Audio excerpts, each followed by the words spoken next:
international students, and I also get the honor of planning events like tonight. So this is part of the fun of my job, and I'm just thrilled to see so many of you here joining us.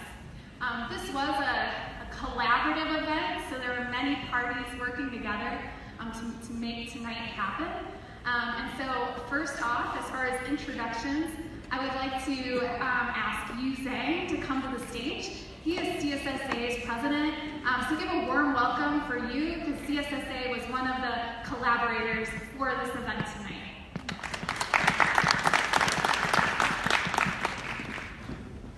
Hi guys, my name is Yu Zhang, the president of Chinese Students and Scholars Association.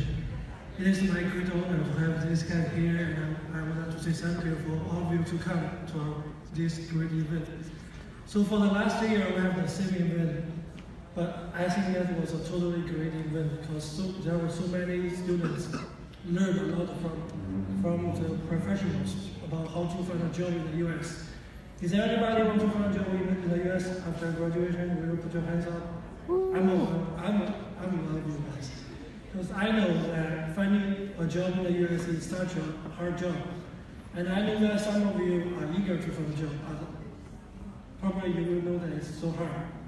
So I would like to say it's a great chance tonight to learn how to find a job in the US. And we have so many good guys. I think they will give you guys such a great presentation. I believe you will learn a lot from them. So you guys will have a beautiful night and enjoy the food. Thank you.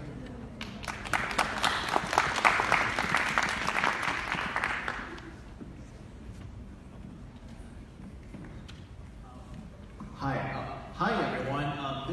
Tonight this is my honor for me and also Stewart to represent the St. Louis Mosaic Project, and we are an intergovernmental collaboration between St. Louis County and also St. Louis City to help attract foreign-born immigrants to St. Louis and help them prosper in St. Louis. And in order to further this goal, we have been working with our universities, our high schools, our corporate, and also our government partners in St. Louis to achieve this goal. And in particular, for example, we have many programs. We have professional programs to help professionals, immigrant professionals, to build their careers in St. Louis. And here, we're working with university partners to help them to attract and also retain international students. And also, we have programs to help educate and motivate employers to attract immigrant talent. And Stewart is working on that project. It is really our honor that you are here, that we might be useful to SLU and also to SLU students and helping you find opportunities in the US and also in St. Louis. And I also have the honor to introduce to you all three of our panelists. We're very honored to have Kathleen, who is Senior Manager at Express Scripts, to be here. Kathleen, thank you. We're also very honored to have Mike, who is the Managing Director from Keystone Headwaters. Thank you so much, Mike. Thank you. And then we also have Stewart, who is working with me in the same project. He was formerly the president of Scottrade HK, and he is now the CEO at 59 Year and also a consultant, along with me working for attracting international talents into St. Louis. And Stewart, thank you for your presence.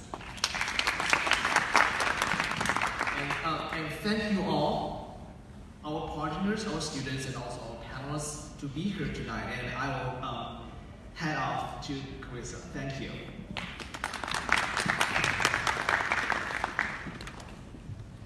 All right, so the format for this evening is really quite simple. We have three panelists, and we are going to drill them with questions. Just joking, that was a joke. No, we just have a few questions, and we'll be going through each of those, and if each one of you wouldn't mind, if you have something to share, you have a microphone in front of you. I tested it, it works great, so don't be shy. And then at the end of our formal questions, you all will have the opportunity to ask some questions as well. So be thinking as you're listening if there's anything else you would like to ask the group up front. All right, let's get started.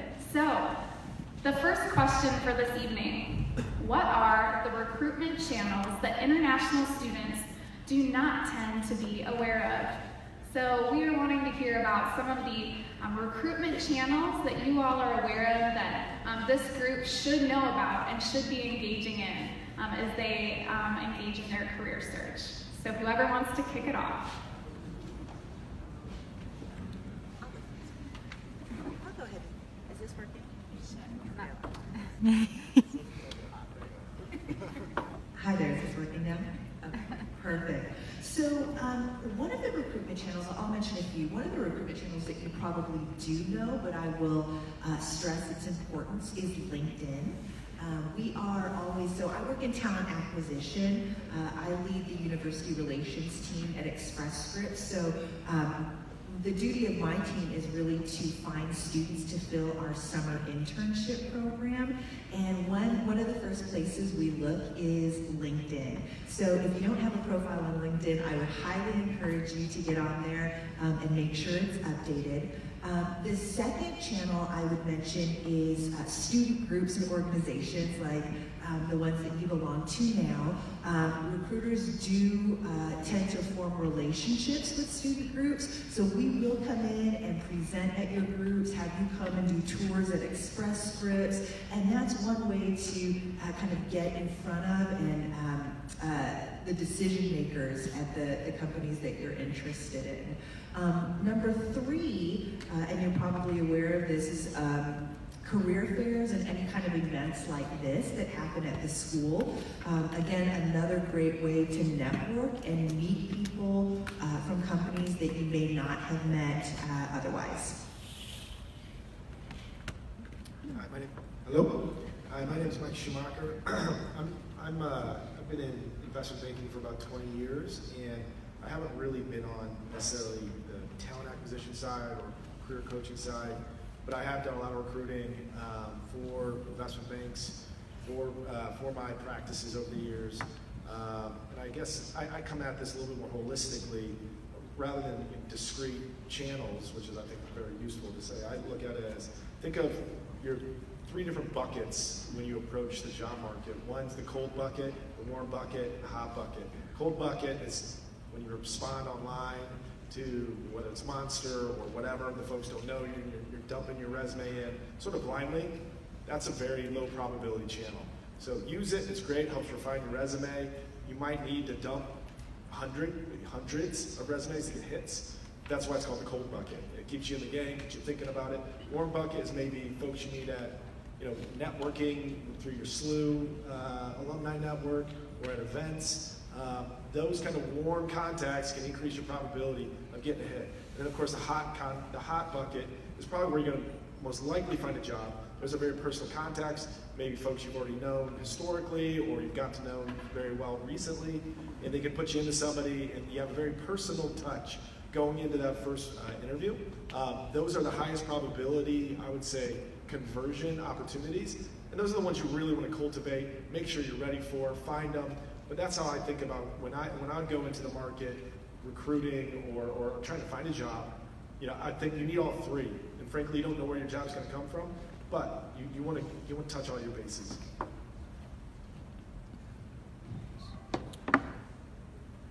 Good evening, everybody. My name is Stuart Bradley. I put a business card on everyone's table, so if you want to take a photo of that for reference, you're welcome to. Like Rick said, I consult to the St. Louis Economic Development Partnership, and I also run my own coaching practice. So I specifically focus on helping international talent land here in the United States or in North America in their desired job. And my approach to recruitment channels is that we want to make our job as easy as possible for HR to accept us and hire us. Okay, so what are the ways? So another cross-section through this conversation is how do we make it really easy for a company, for HR, to decide, yep, this is a person for the internship, right? How do we make it easy? And one way we do that is certainly by following up on all the requirements that a company places on us in terms of making a submission, so we don't want to miss deadlines, right? The other thing we do is we reach out to companies and get to know the professionals in that area where we want to work. And another way to say that is networking. When an HR professional sees that you actually have already networked with somebody in the company, that means a couple things. It means you're one level more interested than someone who hasn't. And secondly, if you've networked with somebody, and they are sending a signal to the HR department saying, hey, we really like this individual, then that HR person's job, so HR, human resources, is generally, my experience is it's a shared service. So a shared service meaning it's servicing many different divisions within a firm, just like, say, the IT department. It provides this core, critical, must-have service to support relationships among employees within the firm, but also making sure that each department has the talent that it needs. And so their job is to make those frontline managers help them do their jobs more effectively, to supply that talent, say, out of the university, right? So that if you're Express Scripts and you're working on, say, merger and acquisitions department or corporate development, you want to have that new talent in there to support that team. Well, if somebody from that team that you network with comes over to HR and says, hey, we really like this person, we'd love to give them an internship, that makes it really easy for HR to bring you on board, okay? So I think an important channel, and Mike has touched on it especially, is networking. And I want to explain it like this. You guys know what media is, like television and stuff like that. And we kind of know what social media is, right? It's media that is social, okay? Well, what is networking? It's interviewing that is social. So if you're reaching out to companies and people in companies and networking with them, don't imagine that they're not evaluating you. There's always an evaluation going on, especially in the context of you're looking for a job.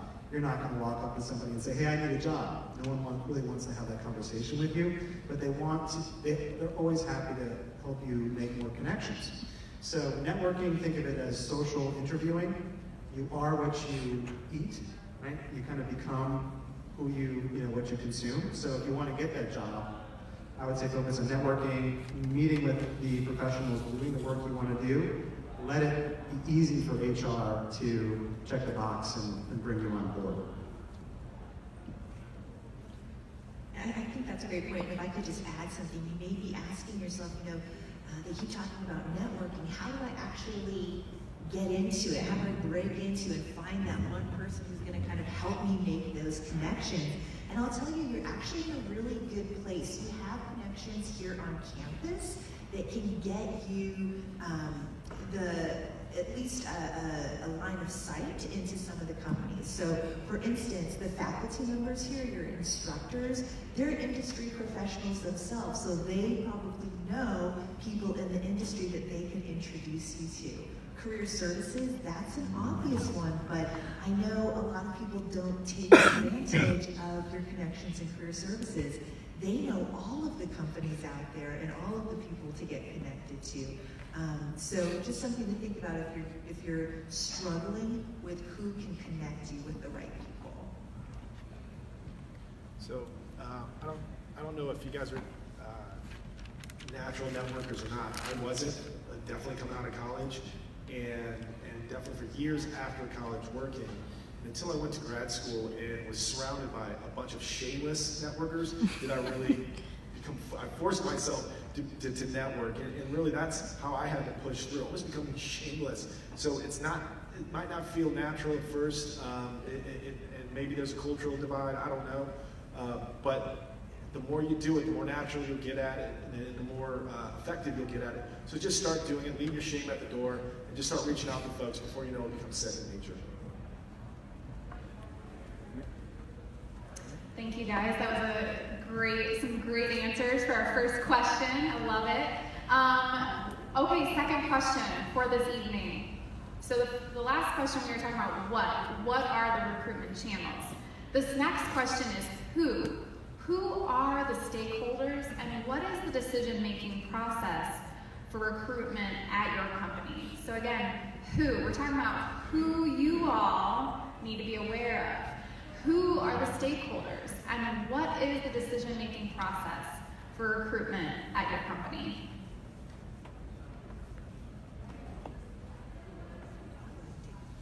Hello. I'll go ahead and take this one. Since I'm kind of in the thick of it, I work in talent acquisition at Fortune 25 companies. So the stakeholders, there are the obvious stakeholders. So the managers of the teams, obviously, they're the ones who make the final decisions on who they're going to hire and not hire. But what I will tell you, what you may not be thinking of, is that there are many other people who can influence the decision-making of those hiring leaders. So it can be the recruiter. So if you make a good impression on the recruiter, they can then recommend you to the hiring leader. And recruiters can really make a case for you and fight for you if they think you're the right fit. Other people that work at the company could refer you to the company, and that is always a great way to get talent into an organization. If you know somebody that works there that you network with or you know personally, and they can recommend you to the hiring manager, that can be very influential as well. Other leaders within the company that might not be hiring at the time, but have heard about the great work you can do or have seen an example of your skills, can also make recommendations. So don't think that just the hiring manager is the decision maker. There are a lot of other people who can influence that process as well. So at Capstone Headwaters, it's a little bit different of a business model than a lot of traditional investment banks. I run my own practice here in St. Louis, so I am the stakeholder. I make the hiring decisions, but my entire firm is very important to me. When we win deals and close deals, it's a team effort. So while I may be the ultimate hire and fire decision, I really need everyone at corporate to be signed on to who I hire, because you're going to be working with other folks at the firm. We're very in tune with how we're developing our culture. We're in tune with who we're bringing on. HR is one of the most important functions of a firm like ours. Our capital walks in and out the door every day. We don't have machines or whatnot. It's our people that is our valuable assets.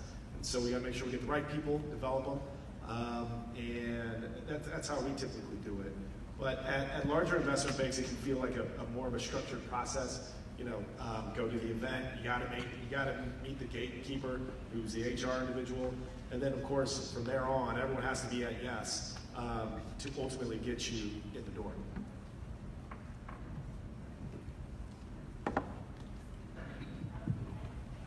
Those are great comments, and especially that last one that Michael just made, everyone has to be a yes.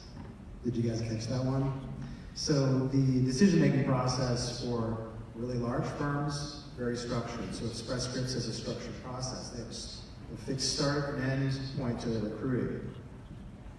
As far as I know, I haven't tried to get a job at Express Scripts, but that's my understanding of large companies. And I have worked with clients who have wanted to get into a large company after the recruiting process has ended, and even with really great connections, it's usually still a no, because that process is ended. Now, if that person happens to be part of a family that is very socially connected with, say, the leaders of that firm, that might be a different situation, but generally speaking, for 99% of the time, if you miss that fixed start and end at a large company for recruiting, it's not an option. For smaller firms, you have the advantage of a couple of things. With a smaller firm, you don't have such rigid policies because we have a more flexible environment because you have to be more flexible. And the structure is more simple. So in addition to being able to maybe walk into a company and meet with the CEO much more easily with a private company that maybe does $100 million a year in business, that kind of thing is harder to do with a multinational company that's publicly listed that is doing billions of dollars a year in business. So stakeholders, it all has to be a yes. And so when you think about HR, the HR folks have to check the box, so to speak, and especially, as was shared, the managers over that business have to also want to have you on board. And typically people get together and they take a half day or a full day or a couple days, bring every one of those finalists, the the resumes in the room, they close the door, they have a discussion with each person, and either say yes, it's all yes, or it's a no. My experience recently working with one of my clients is that as an international student, she got to the end of her phone screening, and the HR professional found out that she was an international student. And the policy that's been handed to the HR team is that we don't hire international students. Now, not every firm has that policy, but this firm does. And the power of networking, to bring it back to networking, is that I said, okay, Louise, you've gotten this no from the HR person. Let them know that you're not looking for a job, you're looking for an internship. Let them know that you're not looking for sponsorship because you have CPT. Let the networking contact at the firm know that this is a situation. And with that power of having somebody in the firm as a networking contact, she was brought back into the interviewing process. So it's not the case that HR professionals don't want to have talented international people, but there is a process that needs to be followed, okay? Now that process is there for a reason, so that we can help the company run efficiently. We can't blame HR professionals or companies for having processes and systems to keep the talent acquisition process efficient. But there are ways that we can use our networking and our relationship development to become that person that is outstanding, that goes above and beyond to be the one that does get the offer. So stakeholders can be the manager on the front line of the business. A stakeholder is also the HR department. Also think about customers of the business. If you're talking about working at a company and you happen to have networked with a significant customer of the business or a significant supplier of the business, don't be surprised if you really make a deep impression that company, supplier, or customer will come to the company and put in a good word for you. Now, that is also a stakeholder, a significant customer or supplier. Awesome. I really appreciate all those comments. I'm learning so much up here. I hope you all are too.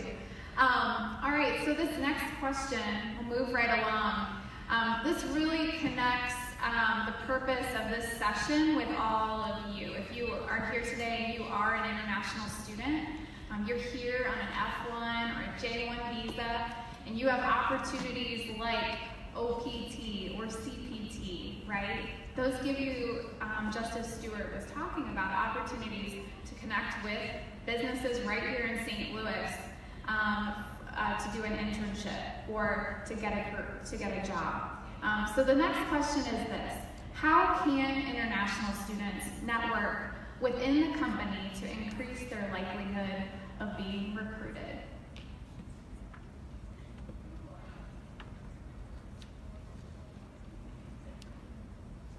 That's a good question. So I'll relate it back to the work that I do now. So I cannot tell you how many emails I get from directors and VPs at my company that say, hey, I met this student at an event that I was at, or this student reached out to me through LinkedIn and I've been having a conversation with them, and I'd like you to see if you can take the conversation further. So you can actually get to the higher levels of a company through events like this, events through student organizations, and like I mentioned, LinkedIn. I wouldn't be afraid to reach out, do a search on LinkedIn, companies you're interested in, the departments that you're interested in, and actually just reach out and say, hey, I'm interested in learning more about your organization. Here's a little bit about me, and then start that dialogue. But you do have to be proactive in starting it. You definitely can't wait for somebody to tap you on the shoulder. You have to kind of drive that networking. But I will tell you, I do get a lot of requests from people very high up in the company asking me to speak with students and see if I can find them a place. So that's where I think you can start. So on this question, it kind of rolls into what my general advice would be for y'all. So first of all, it's a self-discovery process, trying to find a job. You get told no more than you get told yes. You learn about how you deal with adversity. Do you like it? Can you deal with it? Do you just want to go home and curl up and die? I mean, you learn a lot through a job search, but it's not fun. You know, it's hard work. So given it is sort of a self-discovery process, start early, because something you think you might want to do you might end up saying, hey, no way would I want to work with those kind of people. So start early, have a little extra time, because you know, you don't know exactly where you're going to end up. The second thing is, whatever you're doing today, do 5 times more. You're not doing enough, I guarantee it. Even if you're doing a lot, you're still not doing enough. It's hard to get jobs, even in a good economy. So whatever you're doing today, multiply times 5. And some of y'all might need to multiply by 7 or 10. I'm telling you, it's hard to get a job, even in a good economy, even if you're the best student. So their jobs will not come to you. You have to go to them. So pick up whatever you're doing, reach out to 5 times more people, send out 5 times more resumes than what you're doing. If it's 100 today, do 500 tomorrow. The third thing is, this is going to be the best economy that you're ever going to see to get a job in the US. We've been waiting for this economy for 9 years, okay? This is the best time. So get in, get your job today, and protect it. Because in 2 years down the road, or 3 years down the road, last in is going to be first out. So you better protect that job once you get it. That's all I got.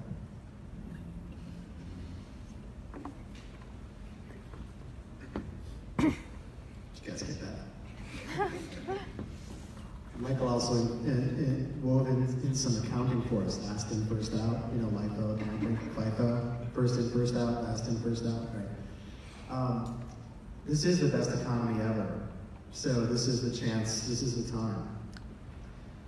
The challenge of being an international student, or being any student really, is we think that, you know, we've acquired this platform to get a job. We're in school now. So, and then there's a phrase that I think about in Chinese a lot, which is 九乡不怕乡子深, right? Which, thank you. And I'll translate that, which basically means fragrant wine. So imagine a really nice wine. Fragrant wine fears no dark alley. So a wine, so imagine like a beautiful wine, nicely aged. The idea is that it's so fragrant that no matter where it is, even in a dark alley, it will be found. And you will find it and drink it. And this is what a lot of people, maybe they don't think about it, but this is how they conduct their job search. They say, well, you know, I've got this great undergraduate degree that I'm pursuing, or I've got these great grades. Someone's going to find me and hire me. It doesn't work that way. In fact, it often works that people with lesser talent and lesser skills get hired because their marketing is better, because they're more out there. So how to network within a company to increase the likelihood of being recruited? Show up at events. You know, Woody Allen has this quote. Woody Allen is a famous playwright, and he was a mentor to a lot of junior people who wanted to write plays and novels. And his advice was, you gotta show up, you gotta write it. 80% of life and success in life is showing up. So even if it's not pretty, maybe you spill, I mean, I've spilled coffee on people before, right, in networking events, right? I've done embarrassing things, right? Eventually you figure out how to hold the coffee a little bit better the next time, right?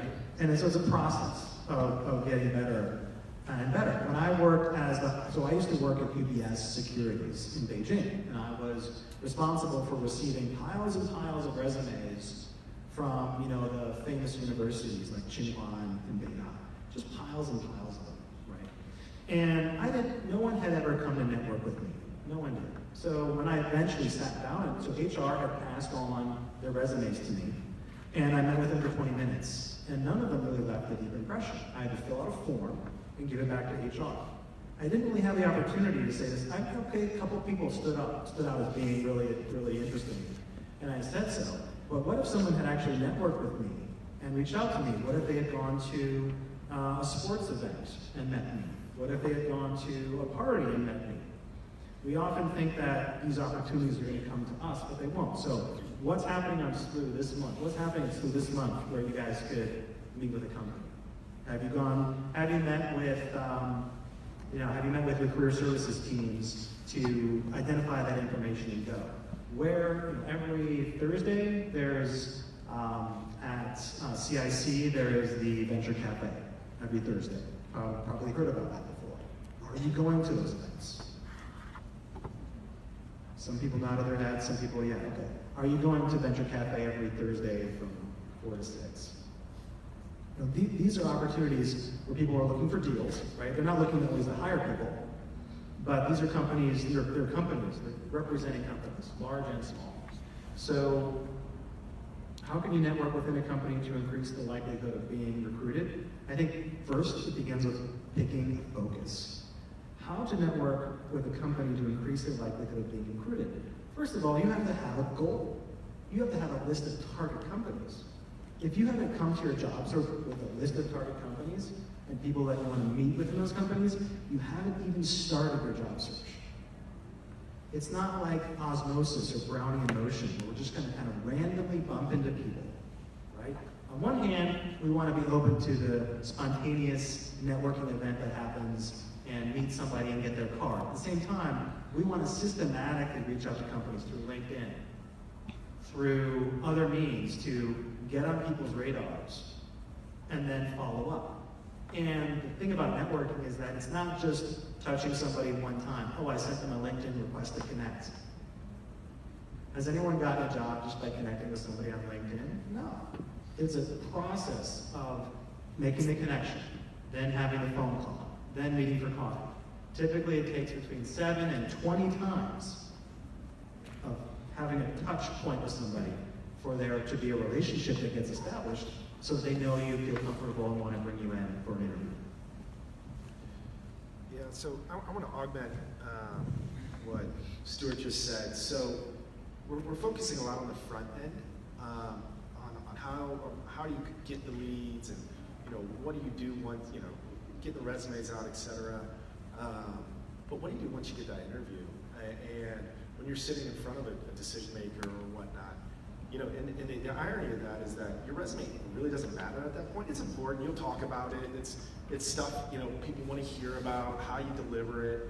But the reality is, once you get into that interview with somebody, it's about poise, presence, and charisma. And every single one of you, even if you're new to the workforce or you're new to the job search, you have some form of poise, presence, and charisma. You got to figure out how to tap into that, so when you're in that awkward situation, very structured interview situation, that's coming out. And that's really how you, I think, ultimately land a job.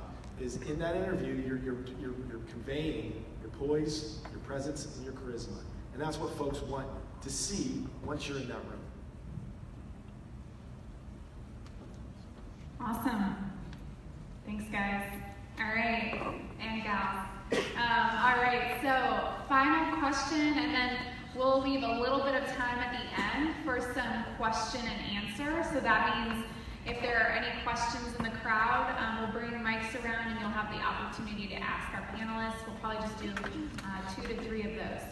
But just kind of wrapping up this formal question portion, any final words? What might be your words of advice to international students? You guys have already given such good advice, but is there any lingering thoughts that you would just want to leave these students with tonight?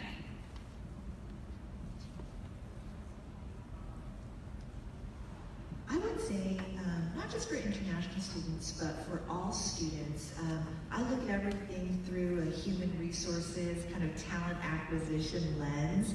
And I know that when we're looking to hire interns, the one thing that we're really looking for, no matter what your major is or no matter what department we're looking to hire in, we're looking for a certain mindset. So somebody who can come in to the organization with a fresh set of eyes, take a look at the way we do things now, and make recommendations on how to improve upon our processes. That's what we really value, no matter what team you're going on. So I would recommend kind of thinking about having that mindset and examples of times that you've done that in the past. Because I think if you do make it into the networking or even the interview stage, it's that type of mindset that is really going to make you stand out amongst your peers who might have similar educational and work experience that they do. Yeah, I know, so I've pretty much used up all my best stuff already, so I don't have that much more to add. But yeah, you gotta figure out who's hiring international, who's not, and then it doesn't matter what you figure out. If they're hiring international, you just gotta be the best person you are. Be yourself, figure out what works for you. You gotta be genuine. Inauthenticity will come through no matter what. Figure out what works for you and let it shine, and that will be your best self. That's how you get hired.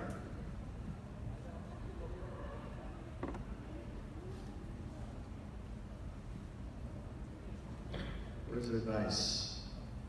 I'd say words of advice for anybody looking for a job is really care about two things. We care about generating interviews, because if you can't do that, you can't get good at it, you can't get the offer. Generating interviews, and then having the coffee chats and the networking that lead to interviews. I'm not saying ignore online applications. We have to respect all of the policies and processes of the firms. But it's those two things. It's generating interviews and generating the coffee chats that lead to the interviews. Okay? And networking is social interviewing. Just like social media is media that is social. So that's one concept. The other is we are what we eat, right? You become what you consume.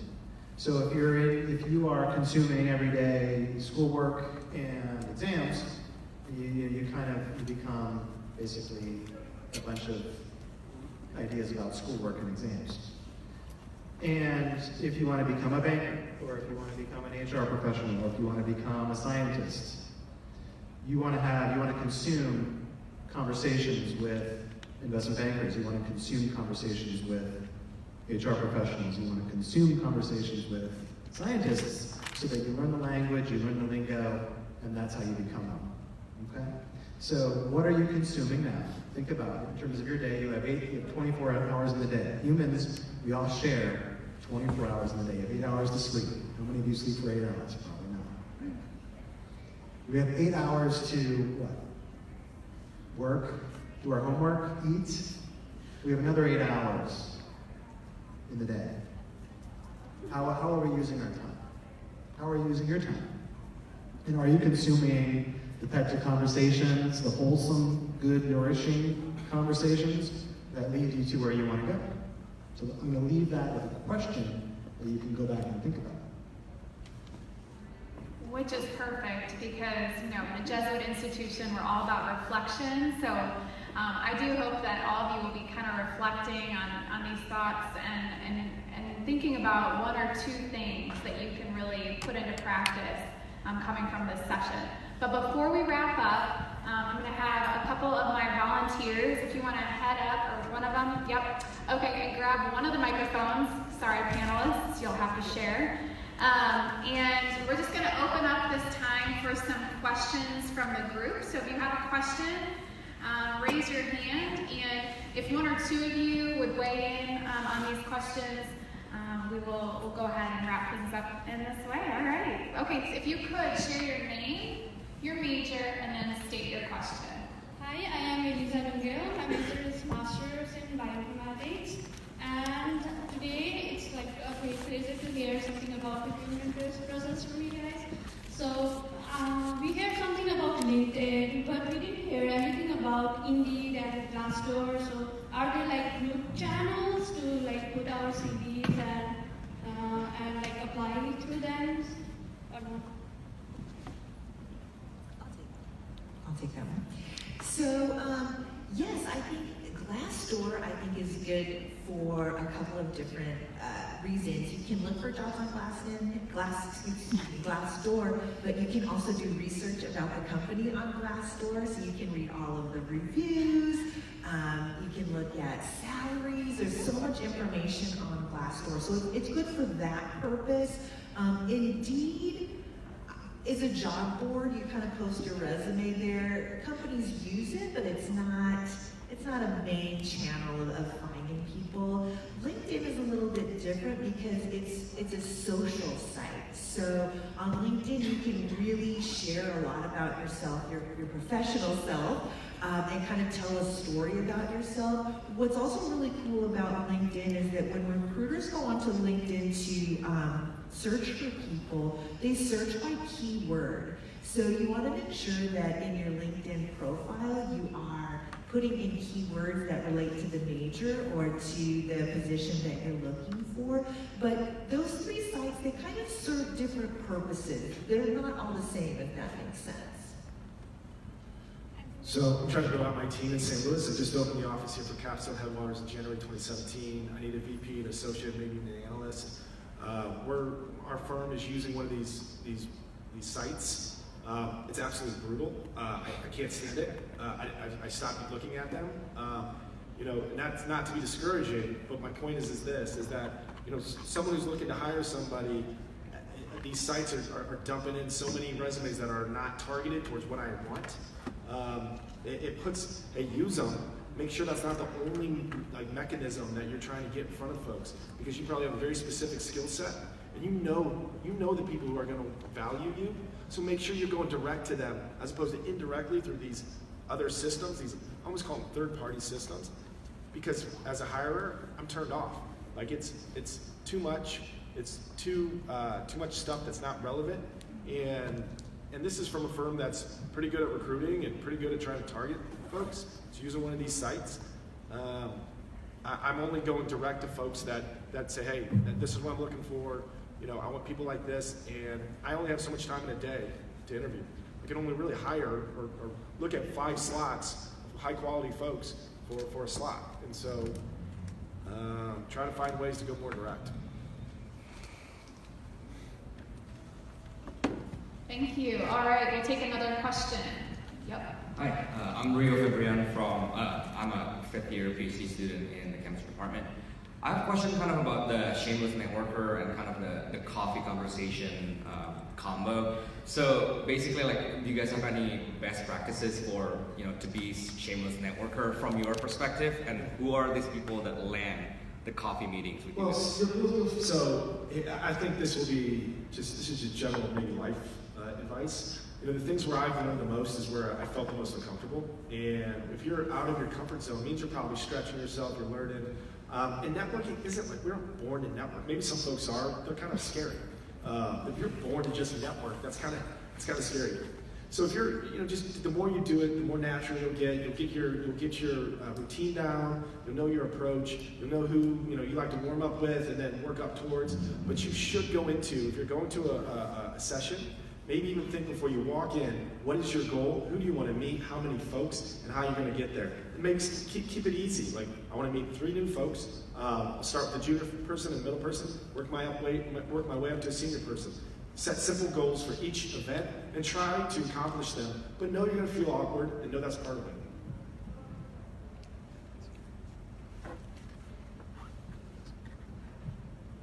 That's awesome. Those are awesome comments. Couple more things. So, networking. There's a cool phrase in English which I think applies here. Okay, and that is that if you ask for a job, you'll get advice. If you ask for advice, you'll get a job. So the one thing to be aware of when you're networking is being considerate. When people are agreeing to meet with you, they want to help you, right? And if you come to them and turn that into an interview, that kind of turns people off. So there's 2 things you want to do when you're networking. You want to get to know the person. And if that's all you do, that's okay. Get to know the other person. And then you want to expand your professional network. Everybody knows you're networking because you want a job, trust me. Right? You're not just going there just to have a cup of coffee.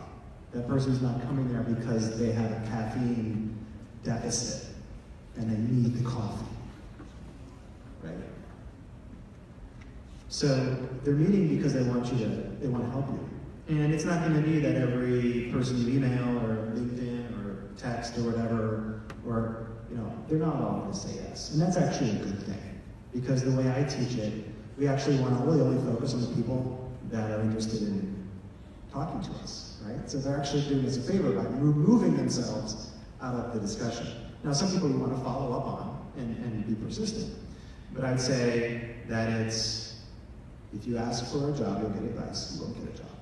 If you ask for advice, you'll get a job at some point. Okay, so be aware of that nuance. And then don't turn networking meetings into interviews. The last thing that you should do when you talk to anybody is send them a resume. Doesn't that sound crazy? It's true. We want to put resumes into online application portals, and when someone asks for a resume, I think that's appropriate. But if someone's meeting with you to network with you, they're not looking to turn this into. No one wants to interview anybody. No one wants to network. Networking isn't always the most comfortable thing. But so especially in social situations like parties, I'll talk about that in a second. But when you're meeting with somebody, have a forward focus to your conversation and reduce the barriers to somebody helping you. If you can come to a networking meeting with specific things that you want to come out of that meeting, specific advice, you're reducing the barrier to that person guessing how they can help you. Don't make the person guess. Have a focus. And then for social events, like networking events, okay, maybe it's not the most comfortable thing to do. Make it a plan to collect 3 to 5 business cards and then leave. Make it a game. Okay, just make it a game and enjoy it. Typically, students come as a pack. They kind of hang out at the snack place for an hour and then they leave. Don't go with your friends. If you do go with your friends, make it a game. You can get the most business cards. Meet up at the end of the event and compare. Okay, make it a game. There's a lot more there. We can't cover everything about networking in I could speak about this for weeks. So there's a lot of good stuff there. So hopefully you're taking notes. I would echo those thoughts and just add something. I know the hardest part of networking for me is actually getting the conversation started. So walking up to somebody and starting it. And I think one thing you can do to prepare for that is have almost an elevator speech about yourself. Because one thing I've noticed is the hardest question to answer is, so tell me a little bit about yourself. So if somebody asked you that, what would you say? Do you have 3 or 4 things that you would say about yourself? I don't know if I do. But that could be a good way to start the conversation.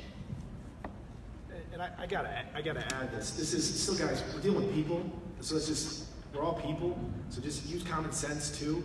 It's not, I mean, we're talking about all these structures and resumes and jobs and what's the right answer. We're all just people at the end of the day. Use some common sense, use some common social skills, sense at the end of the day. You know, it's just, people are still just people, so treat them as such. Okay, we'll do one last question and then we'll wrap up. I know, so many questions. They have so much good advice. We could be here all night. Okay, who are you? What's your major and what's your question? Hi guys, my name is Natasha. I'm a grad student at the public health school here. I'm doing my master's in healthcare administration. Thank you for coming here. It's an interesting perspective to have. As an international student, navigating HR is a little difficult. But thanks for answering all of our questions. I do have one for you. I think Stuart mentioned the Venture Cafe at SLU, and I had a question about that. We've been there for our class event before, and networking with relevant people is important. But at the same time, you also tend to strike up a lot of conversations. Suppose I went up to someone and we started a conversation, I want to know about them, and it turns out they're not in my relevant industry, but I don't want to be rude or dismissive, but I'm also keeping in mind that I have a time constraint, and I do need to network with other people. How would you go about respectfully saying, just conveying that you might want to cut that conversation short and move on?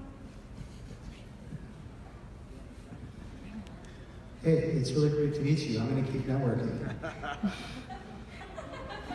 I need a new drink. Yeah. I gotta go to the bathroom. I'm thirsty. Great to meet you. Bye-bye. I mean, I've been at that event too. My office is down there, and so I'm a mergers and acquisition banker. I cover industrials and manufacturing companies. You know, those are old, dusty, crusty companies. They don't go to Venture Cafe. So when I go to Venture Cafe, I'm not going there necessarily in my mind to network per se, to find the next business opportunity. I go there just to meet people and in my mind have a couple beers, enjoy myself, and who knows, maybe I'll hit something. But I would categorize that as a sort of a cold bucket, right? I'm not thinking that's gonna be, the place I get, the next hot lead. When I speak at business owner conferences, when there's 40 business owners in the room, that's a hot bucket. That's not a cold bucket. So just think in your mind what's what, and it might take some time to figure out what is what. So Venture Cafe is a different animal. I would also add that it's fine to say, hey, interesting conversation. It was great to meet you. Let's stay connected, and then stay connected because you never know when things are going to come full circle, and that person that you thought wasn't in your industry 2 years from now is a leader in the industry that you're interested in, or could connect you with somebody. So there's no harm in staying connected to the people that you meet. In this town, so I spent 15 years in Manhattan, 5 years in China. I was born and raised here, went to St. Louis U High for undergrad, for high school. Moved back a couple years back, and I am shocked at how small this town is. It is tiny. So even if you think you might be talking to someone you don't, doesn't seem like a directly relevant to what you're looking for.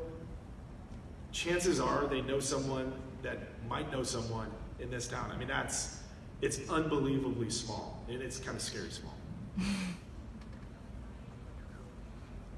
Yeah, I'd say that at a networking event like that, everyone has come to network, and everyone wants to have multiple conversations. So if in your mind you come to a point where you're thinking, I've probably said everything I want to say at this point, then it's entirely appropriate to, very nicely as was just expressed, right? You didn't feel offended when it was said like that, right? A very nice warm tone, thank you for meeting, let's stay in touch. Look forward to that. I'm going to keep, you can say, I'm going to keep mingling, I'm going to keep networking. Have a great evening. Enjoy our conversation, and then just keep networking. Right? And the other thing about networking is if you come with, how many times have you come to a situation with a lot of expectation about the outcome, and it hasn't worked out so well? If you come to these events in situations with a lot of expectation, then you're going to generally be disappointed. Oh, I didn't meet my dream job at Venture Cafe, right? So Mike's going there to respond to his beer deficit, right? He's not going there because he has to close a deal, right? He's going there to enjoy himself and meet people, right? It's not about, hey, I need, it's just having a beer and being, meeting people. It's nice. It's a nice change of pace after doing whatever you've done all day long, right? So if you come to those things with a lot of expectation, that'll probably make it less pleasant. Come with an open mind. Go to networking events without a lot of expectation that this person should or should not do something for you. You want to make it easy for them to do something for you to help you, but don't come with that expectation. And keep mingling. There's nothing wrong with having a 2 or 3 minute conversation or 5 minutes and then moving on. Just get comfortable doing that. Do more of it. I see you, Seema, but I'm sorry, I'm gonna have to cut this off. Perhaps our panelists will be around if they have time and you have some other questions that you can ask them after we kind of close out here. One final kind of just thing to share with this group as you're all here interested in networking and career search is on the mind. How many of you, just a show of hands, have heard of an app called InterStride? All right, 50%. Okay, well we're gonna change that tonight. 100% of you have now heard of InterStride. InterStride was actually purchased by the Career Services Office here at SLU just this past spring, and it is specifically for international students to help you on your career search. Now I have to admit, I went to a meeting to kind of like learn about the app, and I came in with very low expectations. Sometimes if you keep your expectations low, then you're pleasantly surprised. I was pleasantly surprised. It actually is a pretty cool app, and it's also interconnected with a lot of the other platforms that we talked about tonight. And so I would encourage you to go ahead, download the app. It gives you information like which companies have worked with students to apply for H-1Bs. Now, that's not saying that you should only focus on those companies, but I think it is a good indicator of which companies are open to international students. Does that make sense? So again, if you haven't heard of InterStride. If you haven't downloaded InterStride, download it. And if you would like to talk more about the app and its capability, myself or another international advisor in the Office of International Services would be happy to meet with you to talk more about that. That's all we have. Can we just give a huge round of applause for our panelists? We appreciate you all so much. And likewise for Rick and Carissa for putting this whole thing together and bringing us all together. This was by far one of the most insightful panels that I've gotten to listen in on in a really long time. And so we're just very honored that you all took part of your evening to be with us tonight. So thank you so much. I know our students really enjoyed it. At this point, you all are dismissed. Feel free to stick around, talk with one another, share about maybe one or two things that really stood out to you this evening, and maybe one action item that you're going to put into practice moving forward. And again, thank you for being here. Have a wonderful evening, and continue to come out for events for International Education Week. Thanks so much.